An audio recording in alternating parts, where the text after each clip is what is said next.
bienvenue, welcome back. I'm Jay and this is Fangirl Follies. Now, Naruto is probably the first fandom I was ever heavily invested in. It's not the first fandom I've read fan fiction in, that probably belongs to something like the Suki Stackhouse novels. But it was the first inspiration for actually picking up a pen and writing my own fan fiction. Actually, Naruto is the reason that I went back to school. It's the reason I went to university and graduated with a degree in creative writing, because it actually inspired me to want to go and create my own worlds, my own characters, my own stories. In fact, the day that Naruto ended, I was in class. I was stuck in class and I was just in this state of shock and disappointment. I was first introduced to Naruto when I was a kid.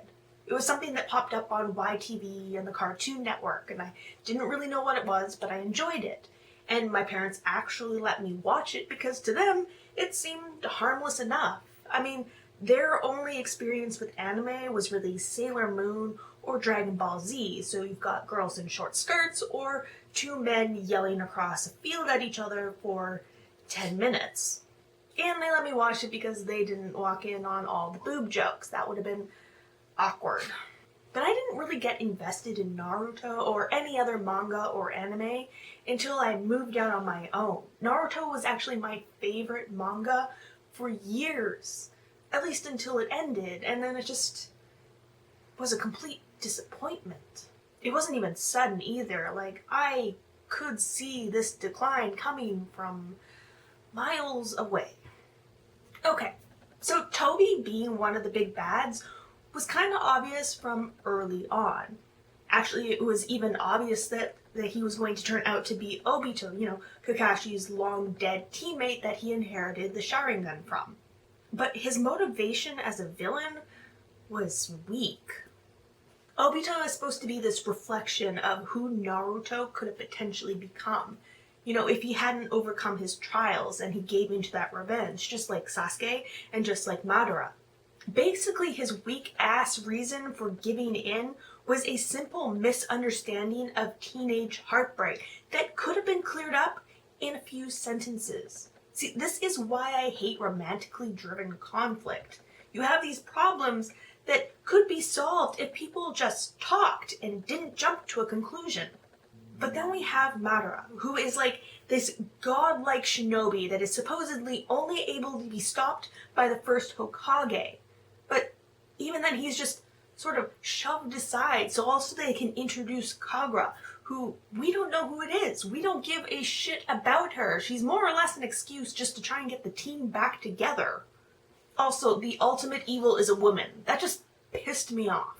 It doesn't help that fights in the show just evolved into this who can make the biggest boom. I mean, think about it.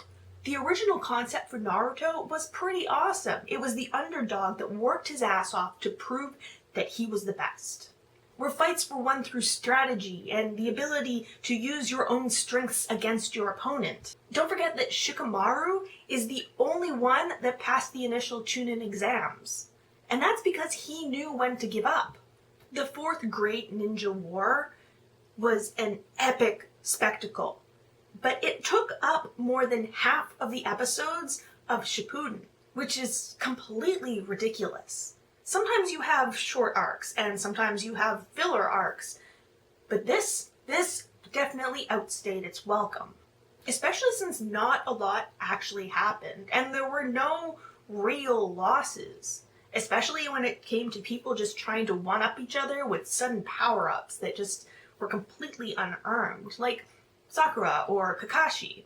She basically just pulls the strength of 100 seals out of her ass so she can match Naruto and Sasuke in power. And then we have Kakashi, who is having a hard time using the Sharingan more than once throughout the entire series, and then suddenly during this battle, he's able to use it multiple times with no real consequences. And then when he gets both eyes, well, suddenly he knows how to wield all of this power. But let me go back a little bit. Remember how I said there were no real losses in this war? Well, that is with the exception of Neji. Neji who sacrifices himself for Hinata and Naruto. And this bothers me. This really bothers me because this death is so pointless. And it undoes all of the progress that Neji made throughout the entire series. It actually undermines the intention of the story in the first place. And that's that you make your own destiny. You work hard and you persevere and you will succeed. Neji showed growth in a way that many of the other characters didn't. Naruto promised that he would help change how the Hyuga family functioned, but did he? No.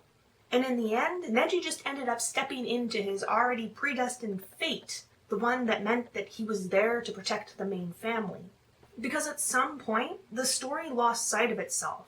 Naruto and Sasuke became the reincarnations of Indra and Ashura, which admittedly could have been a really cool plotline to follow if it was properly set up. But it mocks the entire premise of the story and just dismisses the original themes of fighting destiny. Basically, the story goes on to prove that the fight for greatness is predetermined. Hard work means nothing. Naruto was always destined to become this epic figure, just like Neji was always destined to die for his family. What makes the ending all that more confusing and disappointing is that there's more than one. We have the manga, the anime, and then the epilogue of the manga. And in the anime, we don't even get to see him become Hokage. That's the entire buildup of the series, but instead we have a bunch of people running around getting ready for Naruto's wedding. And the series ends on a bunch of people holding hands and relationships that don't really make sense. It's kind of like one of those ridiculous filler episodes that we get so much of. Naruto is a shonen, not a shoujo. Why end on a wedding? Why not end on the celebration of him becoming Hokage? That would have made so much more sense. The manga ends with Naruto and Sasuke reconciling, and then Sasuke leaves the village. Again, it's actually a decent ending. A little rushed, but decent. I could live with them being brothers again, their bond strengthened. But then we get the epilogue, where all of the women have become housewives, and they're no longer active shinobi. Instead, they stay home, keep house, and let the men do all the work, despite the fact that they are all more than capable. And this actually has to do with a lot of the thinking in Japanese culture itself. It's still strongly expected that a woman is going to get married, become a housewife, and raise the children.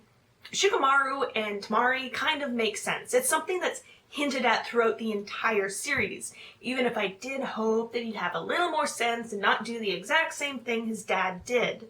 But he likes a strong woman. Cool. But she did become just a housewife, and she also moved from an entirely different country to come live with him. Ino and Sai? Definitely a what the fuck, and there's no explanation given whatsoever. Sakura and Sasuke do not belong together.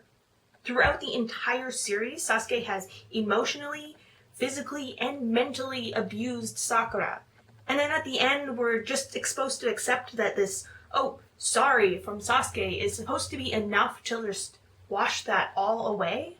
He has no real affection for her, and her love is superficial at best. Basically, they're separated at this point, and he walked out on his own kid. The epilogue also paints Naruto and Hinata's relationship as unstable. The kids are being neglected because Naruto's too busy off being Hokage. But for somebody who grew up with no dad, you'd think he'd want to be a little more involved in his kid's life. But let's face it, Naruto and Hinata's relationship was not something that was developed through the entire series. She was just sort of there sometimes and called out his name.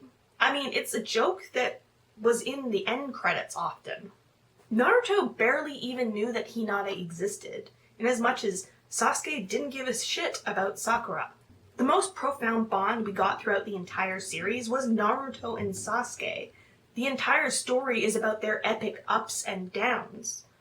And as much as it pains me to say, Sakura and Naruto would have made so much more sense. But at least they had a relationship. They knew each other, they respected each other, they trusted one another. And this development between them was hard-earned. But let's face it, Naruto didn't actually need any romantic relationships to finish it out. That's not what was needed to tie it up neatly. I might have a soft spot for romance stories, but that's not why I read Naruto. If I wanted all that ridiculous lovey-doveyness, I would have gone and read a shoujo or a shonen A. I was here for the character growth, the epic battles, and the hard-earned bonds of friendship. So yeah, Naruto disappointed me. All these years of dedication only to have the rug ripped out from under me. You'll live and learn, but in the end, Naruto did inspire me. I wouldn't be sitting here without it.